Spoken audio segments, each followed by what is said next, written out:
ہمارے علاقے میں رہنے والے ایک شخص کا انتقال ہو گیا۔ اس کا جنازہ اٹھا کر جب لوگ قبرستان کی طرف جانے لگے تو راستے میں اچانک ایک اجنبی شخص جنازے کے سامنے آ کر کھڑا ہو گیا اور اس اجنبی شخص نے جنازے کو روک لیا اور لوگوں سے کہنے لگا کہ میت کی چارپائی نیچے رکھو، میں ہرگز یہ جنازہ قبرستان تک پہنچنے نہیں دوں گا۔ میت کے وارثوں نے اس اجنبی شخص سے پوچھا کہ کیوں، کس لیے تم اس جنازے کو قبرستان تک پہنچنے نہیں دو گے؟ وہ اجنبی شخص بولا کہ میں نے اس میت سے 15 لاکھ روپے لینا ہے، اس نے مجھ سے قرض لیا تھا جو واپس نہیں کیا، جب تک مجھے میرے پیسے نہیں مل جاتے میں چارپائی نہیں اٹھانے دوں گا۔ وہ شخص چارپائی کا پایا پکڑ کر نیچے زمین پر بیٹھ جاتا ہے۔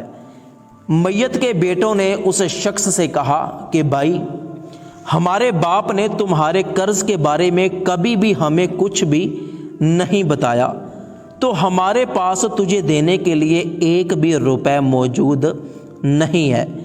یہ سارا واقعہ وہاں پر موجود ایک چھوٹے بچے نے دیکھ لیا۔ وہ دوڑتا ہوا میت کے گھر میں آیا اور گھر کی عورتوں کو یہ خبر سنانے لگا۔ مرنے والے شخص کی اکلوتی بیٹی یہ ماجرا سن کر فوراً اپنے کمرے میں جاتی ہے اور لا کر اپنے سارے زیورات اس بچے کے حوالے کر دیتی ہے کہ جاؤ یہ زیورات اس شخص کو دے دینا اور کہنا کہ جو پیسے باقی رہ جائیں وہ میں بعد میں ادا کر دوں گی، لہٰذا میرے باپ کی چارپائی کو قبرستان تک جانے دو۔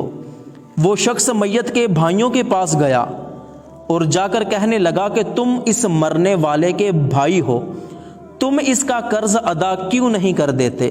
تو میت کے بھائی کہنے لگے کہ جب میت کے بیٹوں نے اس کا قرض ادا نہیں کیا تو ہم اس کا قرض کیوں ادا کریں؟ وہ اجنبی شخص پھر چارپائی کو پکڑ کر زمین پر بیٹھ گیا کہ جب تک مجھے میرے پیسے نہیں مل جاتے میں جنازے کو ہاتھ بھی نہیں لگانے دوں گا۔ اتنے میں وہ بچہ زیورات لے کر وہاں پہنچ گیا اور اس اجنبی شخص سے کہنے لگا کہ یہ زیورات میت کی اکلوتی بیٹی نے اپنے باپ کا قرض ادا کرنے کے لیے بھیجے ہیں اور وہ کہتی ہے کہ جو پیسے رہ جائیں وہ میں بعد میں ادا کر دوں گی، تو میرے باپ کے جنازے کو قبرستان میں جانے دو۔ وہ اجنبی شخص یہ سن کر میت کے وارثوں سے کہنے لگا کہ حقیقت یہ ہے کہ میں نے اس مرنے والے سے پیسے لینے نہیں ہیں بلکہ 15 لاکھ روپے دینے ہیں، تو میں نے یہ سارا کام اس لیے کیا تاکہ میں میت کے اصل وارث کو تلاش کر سکوں کہ کون ان پیسوں کا زیادہ حقدار ہے۔ تو ان پیسوں کا زیادہ حقدار میت کی اکلوتی بیٹی ہے اور بیٹے ایک دوسرے کا منہ دیکھتے رہ گئے۔ پھر لوگوں نے چارپائی کو اٹھایا اور جنازہ لے کر قبرستان کی طرف چل پڑے۔